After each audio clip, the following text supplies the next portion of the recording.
Hello everyone, this is Mike Kim and welcome back to my Diablo 3 channel. Yesterday I spoke about the Barbarian in a solo setting where you would be leveling mostly alone and you would be doing the main quest line. Today I'm going to be talking about the Barbarian in a group setting. Now I know a lot of classes they have to focus on defensive abilities, defensive skills, especially when they want to survive in higher levels of difficulty. But for the Barbarian on the other hand, they are very well suited skills wise to absorb as much damage as possible.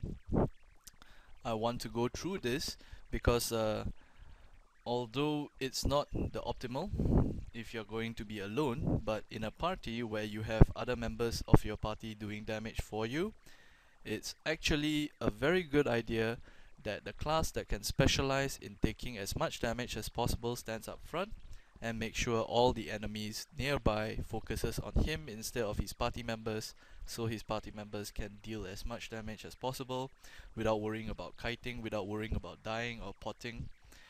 In that kind of situation, I would say that rooms get cleared quickly. Let's start with the active skills first. Once again, like I mentioned in my previous video, by level 24 you'll have 6 active skills available for you. 6 active skills slots, I could say, where you can equip skills there.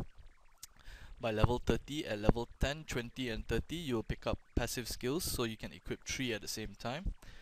What I'm going to be doing is going through what skills may or may not be used when you're tanking for your party. I mean, it may not be your preferential role in a group. You might prefer to go, DPSing and killing things and smashing face. But for some players, they would prefer the traditional tank or meat shield. So in this particular video, I'm going to be trying to create a skill tree for a barbarian that intends to tank. Because, of course, once we are playing a barbarian and we are high enough of a level, we may try it out. Who knows?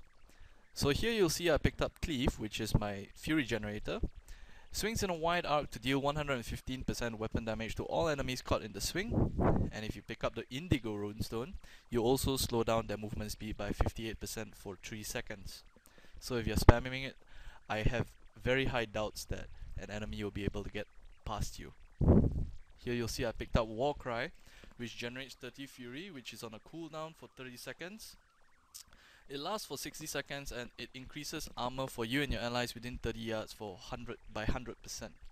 And if you pick up the Alabaster Runestone, it also increases your maximum life by 16% and regenerates 890 life per second while affected, which is pretty good. In terms of defensive ability, you'll see here I picked up Threatening Shout as well. This is pretty much what the whole skill tree is about. What it does is it shouts with great ferocity, reducing damage done by all the enemies around you by 25 yards by 50% for 15 seconds. And if you put the Crimson Runestone, it also forces them to attack you for 6 seconds. After that, I picked up Ground Stomp, which generates 15 Fury, which is on a cooldown for 12 seconds. Shakes the ground to inflict 110% weapon damage to all enemies within 12 yards and stuns them for 3 seconds. And I picked up the Indigo Runestone, which increases the range even further to 24 yards and pulls enemies closer to you. So this Ground Stomp can be used as an initiator and generates 15 Fury.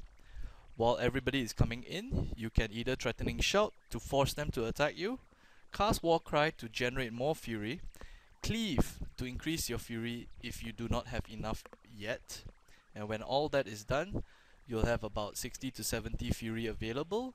You'll move on to Seismic Slam, which costs 30 Fury, slamming the ground for 230% weapon damage and knocks back targets in a 45-yard arc.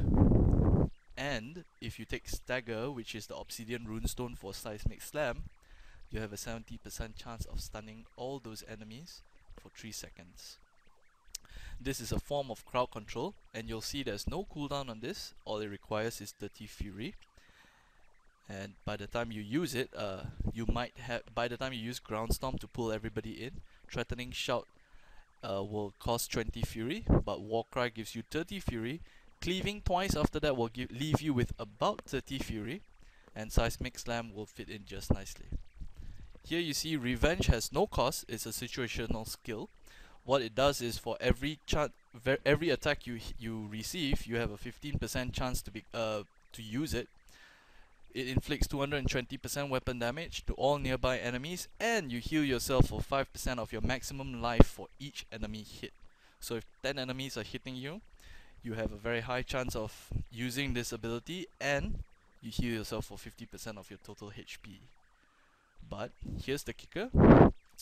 If you use the Indigo Runestone, it increases the chance Revenge will become active to 27% from 15%. So at most, you only need 4 enemies to be hitting on you, and you'll be able to be spamming Revenge like nobody's business. Now, moving on to passive abilities. I picked up Inspiring Presence, Superstition, and Nerves of Steel. Here, increases the duration of shouts by double, but that's not really the big deal. Whenever you're affected by Warcry, which I have, I also regenerate 2% of my total HP per second. Here I picked up Superstition to reduce all the non-physical damage I take by 20%, which would mean all spells casted, I would say cold damage, fire damage, etc, etc. And for each ranged or elemental attack I receive, I gain 3 fury. Nerves of Steel, which increases my armor by 25% of my vitality. That would mean that if I have 100 vitality, I would have 25 increased armor, which is almost equivalent to having another pair of boots, maybe, or a belt. So that depends. I'm not sure how well this scales. Who knows? Because right now at level 13, I think my vitality is only about 30 or 40, but I'm fairly certain at later games, during the end game, you will find that there will be more items with vitality on them. So, this is my ideal, or supposedly ideal, tanking Barbarian. Now, it might not work for you, but who knows, you may want to try. Anyway, thanks for listening, thanks for watching, see you all soon.